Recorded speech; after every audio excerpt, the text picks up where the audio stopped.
असम, जो north east India का एक सूबा है, वहीं एक उग्रवादी संगठन है उल्फा।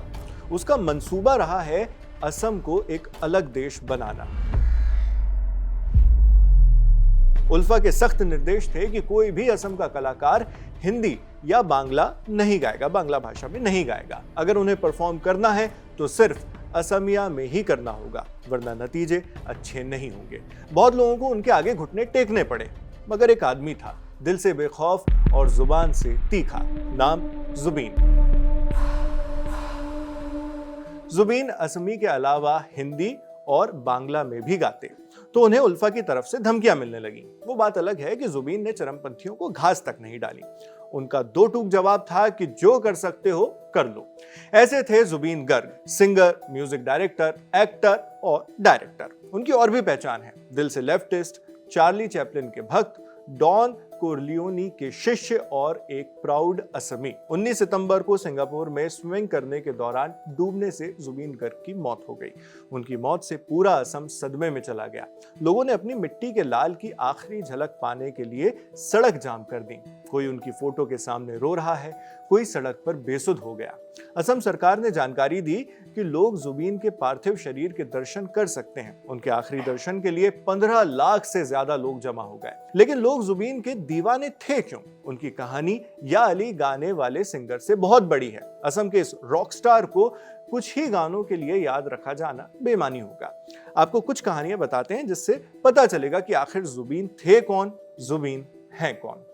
जुबीन का नाम उनके माता पिता ने म्यूजिशियन जुबीन मेहता के नाम पर रखा था। जुबीन के पिता मोहिनी मोहन बोरठाकुर थे, तो बैरिस्टर पर कविताएं भी लिखते थे, लेकिन अपने नाम से नहीं बल्कि एक अन्य नाम से। जुबीन की मां इली बोरठाकुर एक सिंगर और डांसर थीं। वो ही जुबीन की पहली गुरु बनी।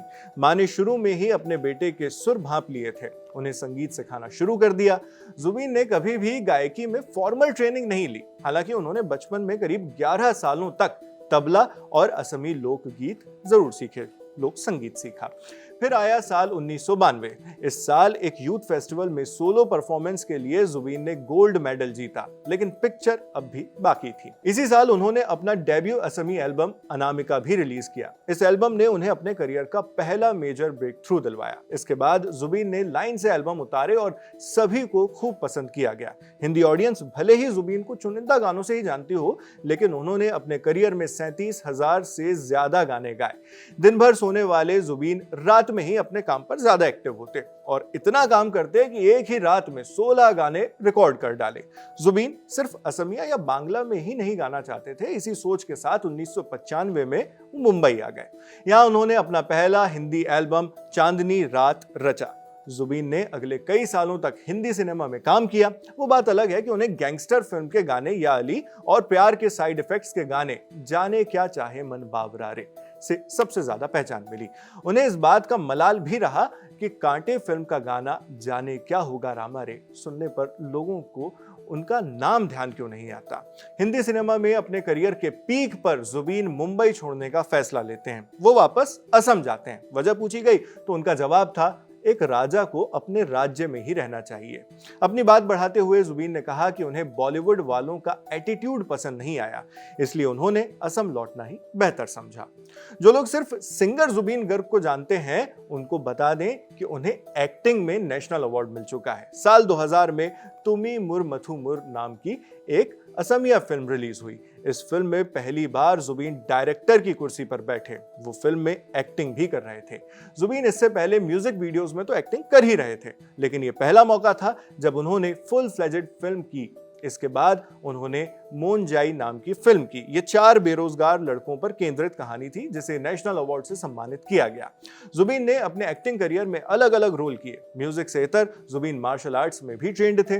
वो किक बॉक्सिंग किया करते थे। ये कला वो अपनी फिल्मों में भी लाए। अपनी फिल्मों में जहां भी एक्शन या स्टंट की गुंजाइश होती तो जुबीन खुद ही उसे परफॉर्म करते। अपने जुबीन दा को याद करने के लिए लोगों ने पूरा राज्य बंद करवा दिया। लाखों का हुजूम रोता बिलखता सड़कों पर उतर आया। मूल रूप से हिंदी पट्टी में रचे बसे आदमी के जहन में ख्याल आ सकता है कि इस दिन में कलाकार पहले भी हुए, फिर जुबीन में ऐसा क्या खास था।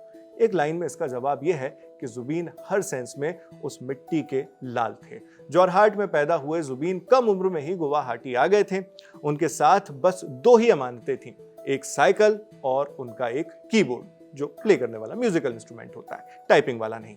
इस कहानी को असम में किसी लोक कथा की तरह सुनाया जाता है कि कैसे साइकिल पर सवार उस लड़के ने पूरे देश में अपना नाम रोशन किया। हालांकि जुबीन को सिर्फ इसी वजह से वहां इतना प्यार नहीं मिलता, उन्हें जितना अपनी मिट्टी से मिला वो हमेशा उसके आभारी रहे। जितना मिला उससे कहीं ज्यादा लौटाने की कोशिश की, वहां के कलाकारों और खिलाड़ियों की आर्थिक और हर संभव मदद की। जब असम बाढ़ से लड़ रहा था तब जुबीन जमीन पर उतरकर लोगों के बीच आए, मोर्चा संभाला और मदद पहुंचाई। खुद फुटबॉल मैच खेले ताकि चैरिटी से आने वाले पैसे से लोगों का भला हो सके। जब राज्य में एंटी-सीएए प्रोटेस्ट हुए तब जुबीन उसकी सबसे मुखर आवाज में से एक बने, लोगों की बात को बड़े स्टेज तक लेकर गए। कोविड पेंडेमिक में जब व्यवस्था लचर हो रही थी तब उन्होंने अपने घर के दरवाजे खोल दिए, अपने 2 मंजिला घर को पूरी तरह से कोविड केयर सेंटर में तब्दील कर दिया। आज असम जुबीन के ऐसे ही योगदानों को याद कर रहा है। वो याद कर रहा है उनके गाने मायाबिनी को, नम आंखों के साथ उसे गुनगुना रहा है। आप जुबीन को किस तरह याद करते हैं, हमारे साथ कमेंट बॉक्स में शेयर करें। आपके लिए खबर लिखी है हमारे साथी यमन ने। मैं हूं शेख नाविद, देखते रहिए दी लंदन टॉक।